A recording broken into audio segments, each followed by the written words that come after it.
트럼프 행정부가 비자 심사를 강화하며 올해 8만 5천 건의 비자를 취소했습니다. 학생 비자 취소는 지난해의 2배를 넘었습니다. 이런 가운데 트럼프 골드카드 신청도 시작됐습니다. 한국 정부가 외국인의 국내 부동산 매입 시 실거주 의무와 자금 조달 계획서 제출 등을 의무화했습니다.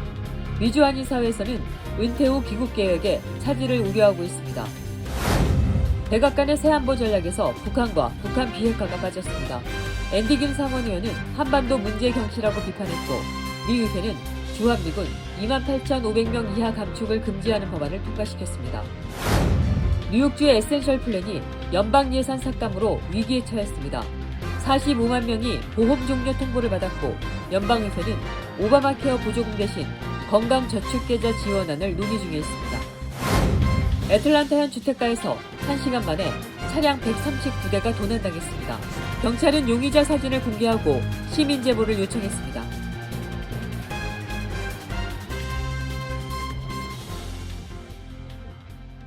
헬문스버그의 최우선의 목표는 최고의 고객 서비스를 제공하는 것입니다. 전문 세일즈팀과 함께하는 고급 쇼룸에서 여러분이 좋아하는 머세디스-벤츠 모델을 만나보실 수 있습니다. 헬문스버그와 함께라면 완벽한 차량을 찾는 데 필요한 모든 것이 준비되어 있습니다.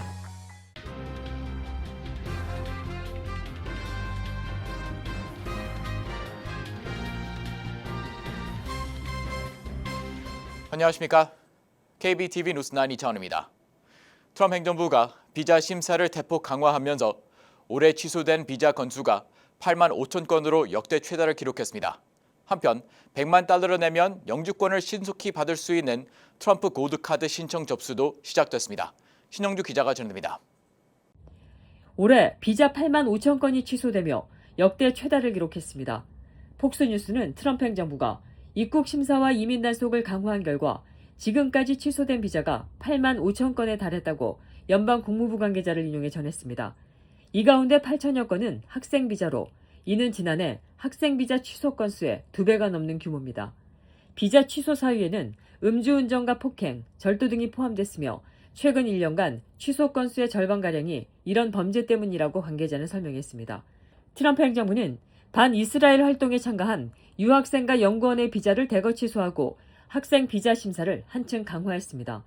특히 컬럼비아대 반전 시위 이후 친팔레스타인 활동 전력이 있거나 이스라엘의 가자 공격을 비판한 학생과 연구자들이 체포돼 추방 절차를 밟고 있습니다. 폭스뉴스는 또 트럼프 행정부가 전문직 취업 비자인 H-1B 신청자 가운데 보호되는 표현, 검열에 관여한 인물의 비자 발급을 제한하도록 지시했다고 전했습니다. 이와 함께 입국 제한 대상 19개 출신 이민자들의 신청 처리를 중단했고, 나이지리아 등에서 발생한 반기독교 공격을 이유로 종교적 폭력을 조직한 혐의를 받고 있는 이들을 겨냥한 새로운 비자 제한 정책도 발표했습니다. 한편 트럼프 행정부는 100만 달러를 내면 미국 영주권을 신속하게 발급받을 수 있는 트럼프 골드카드 신청 접수를 시작했습니다. 또 500만 달러를 내면 미국의 소득에 세금 없이 연 270일간 체류할 수 있는 플래티넘 카드 신설 계획도 함께 밝혔습니다. 골드카드는 개인이 15,000달러의 수수료를 내면 국토안보부가 심사를 시작하고 승인 후 100만 달러를 추가로 납부하면 EB1 또는 EB2 취업 비자를 발급받는 구조입니다. KBTV 뉴스 신영주입니다. 한국 정부가 외국인의 국내 주택 매입에 대해 실거주 의무와 자금 조달 계획서 제출을 의무화하는 강력한 규제안을 잇따라 내놨습니다. 이 조치가 발표되자 은퇴 후 한국에 거주하기 위한 한국 부동산 매매를 고려하던 미주 한인사회에서 우려의 목소리가 나오고 있습니다. 신영주 기자입니다. 대한민국 국토교통부는 지난 8월 말 서울 전역과 인천 경기 일부 지역을 외국인 토지거래 허가구역으로 지정했습니다. 이에 따라 해당 구역에서 아파트 등 주거용 부동산을 구매하려는 외국인은 2년 동안 실제로 거주해야 하는 규제가 의무화됐습니다. 만약에 이를 지키지 않을 경우 취득가의 최대 10%까지 이행 강제금이 부과됩니다. 국토부는 여기에 더해 지난 9일 부동산 거래 신고법 시행령을 개정해 규제를 한층 강화했습니다. 개정안은 내년 2월 10일부터 시행되며 토지거래 허가구역에서 주택을 살 때 자금 조달 계획서 제출, 해외 국내 자금 출처 증빙, 체류 자격 및 거소기간 확인 등을 반드시 신고하도록 규정하고 있습니다. 투기성 거래를 사전에 차단하고 불법 임대업이나 탈세를 막기 위한 조치라는 설명입니다. 정부는 해당 규제 시행 이후 수도권 외국인 주택 거래가 40% 감소했다며 일정 부분 효과가 나타나고 있다고 밝혔습니다. 하지만 문제는 이 규제의 대상에 대다수 미주 한인 시민권자들까지 포함된다는 점입니다. 한국 정부가 분류하는 외국인 범주 안에 미주 동포들도 포함되면서 은퇴 준비나 한국 내 주거 마련 계획에 차질이 불가피하다는 지적입니다. 실제로 은퇴를 앞둔 한 교민은 한국으로 돌아갈 계획으로 집을 알아보고 매수를 준비했지만 실거주 요건 때문에 사실상 매입이 불가능해졌다며 답답함을 호소했습니다. 또 다른 교민은 한국 방문이 자유롭지 않은 상황에서 2년 거주를 요구하는 것은 한국에 돌아오지 말라는 것과 같다고 말했습니다. 전문가들은 외국인 주택 보유 가구 중 미국 국적자가 22%로 두 번째로 많은 비중을 차지하며 이들 상당수가 미주 한인이라는 점을 강조했습니다. 이 때문에 외국인 대상 투기역제라는 정책 목적은 유지하되 재외동포를 위한 별도 예외 규정이나 완화 조치가 필요하다는 의견이 나오고 있습니다. 부동산업계 관계자는 미주 한인의 한국 부동산 수요는 단순한 투자보다 귀국과 은퇴, 가족 문제와 직접 연결된 경우가 많다며 재외동포를 위한 현실적인 대안 마련을 촉구했습니다. KBTV 뉴스 신영주입니다. 백악관이 최근 발표한 국가안보 전략에서 북한과 북한 비핵화 언급이 빠졌습니다. 한편 미 의회는 주한미군을 현 수준인 28,500명 아래로 일방적으로 줄이지 못하도록 막는 국방수권법을 통과시켰습니다. 신영주 기자가 전해드립니다. 앤디 김 연방상원의원은 백악관의 새 국가안보 전략 NSS에 북한과 북한의 비핵화 언급이 빠진 점을 비판했습니다. 김 의원은 워싱턴 DC 연방의회에서 열린 언론간담회에서 한반도 문제를 덜 중요하게 취급한 점이 우려된다고 말했습니다. 또 트럼프 행정부의 전략 문서를 참담하다고 평가하며 이번 전략이 미국의 글로벌 리더십을 포기하려는 시도라고 지적했습니다. 김 의원은 한반도 같은 중요한 지역에서 자원이 잘못된 방식으로 재분배될 수 있다며 현 행정부의 우선순위 설정에 우려를 나타냈습니다. 또 러시아를 위협으로 규정하지 않은 점과 주요 사안에 대해 명확한 방향 제시가 부족하다며 이로 인해 미국의 위상이 지역 강국 수준으로 축소될 수 있다고 말했습니다. 내년도 국방수권법에 대해서는 긍정적인 평가를 내놨습니다. 법안은 주한미군 병력을 28,500명 아래로 감축하는데 예산을 쓸 수 없도록 제한했습니다. 이번 법안은 10월 하원 본회의에서 찬성 312표, 반대 112표로 통과됐습니다. 상원 의결과 트럼프 대통령 서명을 거치면 발효됩니다. 김 의원은 이 조치로 행정부의 일방적인 한반도 주한미군 병력 감축을 막을 수 있게 돼 자랑스럽다고 말했습니다. 또 한국을 협의 테이블에 두는 것이 동맹의 의미라고 강조했습니다. 한편 법안에는 중국의 인공지능과 군사기술에 대한 미국 투자 제한 조항도 포함됐습니다. 2026년 회계년도 국방 예산은 약 9,010억 달러, 하나로 1,300조 원 규모입니다. KBTV 뉴스 신영주입니다. 뉴욕주 센트럴 플랜이 위기에 놓였습니다. 재정의 절반 이상을 부담하던 연방 예산이 줄어들면서 45만 명이 올 여름부터 보험이 끊긴다는 통보를 받은 상태입니다.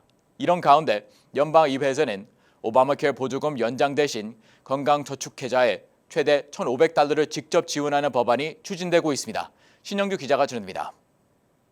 뉴욕주가 프리랜서와 자영업자, 저소득층과 중산층을 위해 운영해온 건강보험제도인 에센셜 플랜이 위기를 맞았습니다.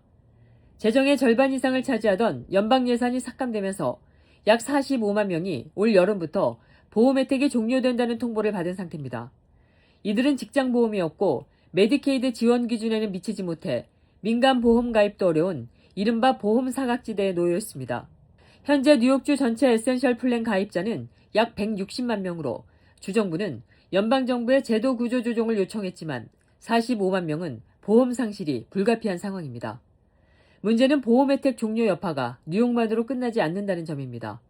에센셜 플랜 가입자 이외에도 건강보험 개혁법 마켓플레이스를 통해 보험에 가입한 트라이스테이트 지역 70만 가구 이상의 보험료 지원 혜택도 만료될 예정입니다.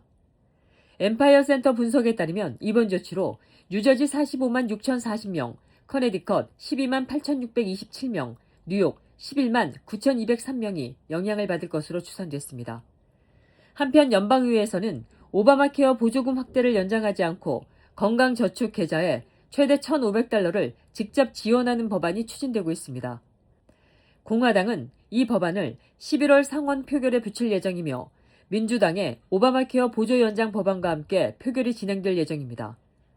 정치권에서는 두 법안 모두 통과 가능성이 낮다고 보고 있습니다. 이달 말까지 대안이 마련되지 않으면 오바마케어 보조 확대 조치는 만료되고 내년부터 중산층과 자영업자들의 의료비 부담이 대폭 커질 수 있다는 우려가 나오고 있습니다.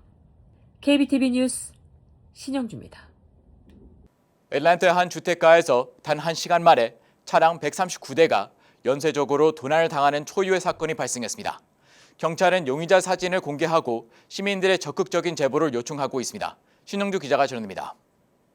최근 연말 연휴 시즌을 맞아 빈집털이와 차량 도난 사건이 미 전역에서 급증세를 보이고 있습니다. 이런 가운데 지난 주말 애틀랜타에서는 단 1시간 만에 차량 139대가 도난을 당하는 초유의 사건이 발생해 주민들의 불안감이 높아지고 있습니다.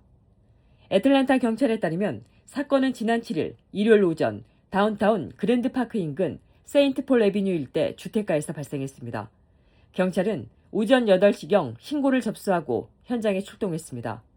조사 결과 차량 도난범들은 일요일 오전 7시부터 8시까지 약 1시간 동안 총 139대에 달하는 차량을 훔쳐간 것으로 확인됐습니다.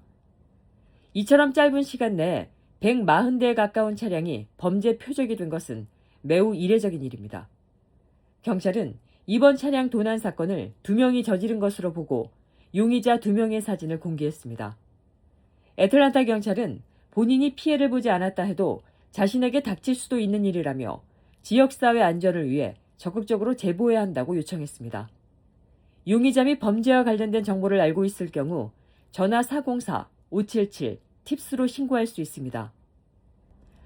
전문가들은 차량 털이 범죄를 예방하기 위해 차량 안에 귀중품이나 가방, 전자기기 등을 남겨두지 말 것과 차량을 차고나 밝은 가로등 및 또는 CCTV가 설치된 곳에 주차할 것, 그리고 반드시 차량 문을 잠글 것을 당부했습니다. KBTV 뉴스 신영주입니다. 뉴저지 오픈 태권도 챔피언십이 12월 5일 토요일 뉴저지에서 성황리에 열렸습니다. 이번 대회는 미동부 지역 10여 개 주에서 약 3,000명의 선수와 사범, 학부모가 참가했습니다. 2025년을 마무리하는 이번 대회는 축제 분위기 속에서 진행됐습니다. 행사를 주최한 뉴저지 마스터박스 블랙벨트 아메리카의 박행순 관장은 태권도는 신의 예의 정신을 되새기는 뜻깊은 무예로 모든 사람이 수련을 통해 긍정적인 영향을 받고 사회의 모범이 되는 활동을 이어나가길 바란다며 지난 40년 동안 미국에서 태권도인으로 살아오며 큰 보람을 느낀다고 말했습니다. 그랜드마스터 박행순 관장은 미동부 태권도 총연합회 회장과 미태권도 고단자협회 부회장, 미국 대학 태권도 연맹 감독, 미국 태권도협회 뉴저지 지부 회장 등을 역임하며 태권도 보급에 앞장서 왔습니다. 에어프레미아 항공사가 취항 5년 만에 연간 역에 100만 명을 돌파했습니다. 에어프레미아는 올해 1월부터 12월 10일까지 총 3,808편을 운항, 누적 탑승객이 100만 명을 넘어섰습니다. 2021년 취항 첫 해에는 국내선과 무착륙 관광 비행을 중심으로 8만 1,457명을 수송했습니다. 이후 2022년 98,153명, 2023년 67만 1,483명, 2024년에는 76만 6,503명으로 꾸준한 성장세를 보였습니다. 에어프레미아는 국내선 없이 장거리 미주 노선에 주력해왔으며 올해는 B787-9 항공기 2대를 추가로 들여왔습니다. 올해 전체 탑승객 중 아시아 노선은 약 52만여 명으로 전체 절반 이상을 차지했고 미주 노선은 46만 2천여 명으로 집계됐습니다. 미국의 유기농 분유 브랜드 마이아트 제품이 보툴리 누수균 오염 가능성으로 전량 리콜됐습니다. 연방보건당국은 최근 영아 보툴리 누수 중독 집단 발생 범위를 확대해 2022년 3월 이후에 생산된 모든 제품을 조사 중이라고 밝혔습니다. 현재 12개 주에서 50명 이상의 영아가 감염 의심 또는 확진 판정을 받았으며 이 중 15명이 입원했습니다. 뉴욕과 뉴저지에서도 사례가 보고됐습니다. 식품의약국은 모든 바이아트 제품이 오염됐을 가능성을 배제할 수 없다고 밝혔습니다. 회사는 앞서 독립실험에서 세균이 검출돼 지난 11월 11일 전 제품을 리콜했습니다. 바이아트는 2016년에 설립된 뉴욕 기반의 유기농 분유 제조사로 올해까지 매달 약 20만 개의 분유를 판매, 미국 시장의 1%를 차지해왔습니다. 이탈리아에서 부가가치세 탈세 혐의로 조사를 받아온 아마존이 한화 1조 원이 넘는 세금을 내기로 이탈리아 세무당국과 합의했습니다. 현지 언론 안사통신과 AFP통신은 아마존이 5억 1,100만 유로, 한화 약 8,700억 원을 납부하기로 했으며 계열사인 아마존 로지스틱스와 이탈리아 운송법인의 납부액인 2억 1,200만 유로까지 포함하면 총 납부액은 1조 2천억 원 이상에 달한다고 보도했습니다. 이탈리아 검찰은 아마존이 2019년부터 2021년도까지 이탈리아 내 온라인 판매에서 부가세 12억 유로, 약 2조 원을 내지 않았다고 보고 올해 초부터 조사를 진행 중입니다. 잠시 후 커뮤니티 브리핑을 전해드립니다.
이어서 환율과 증시 전해드립니다.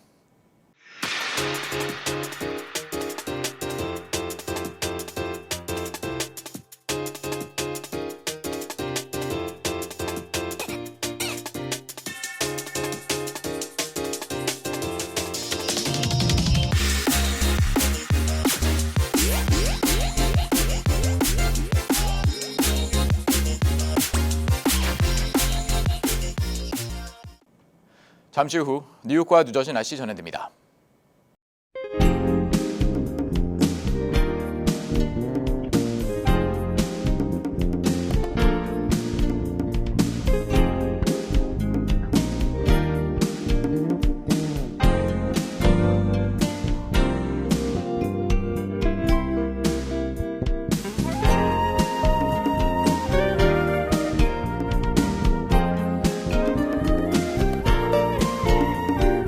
KBTV 뉴스9 마칩니다. 오늘도 시청해주셔서 감사합니다. 편안한 밤 보내시 바랍니다.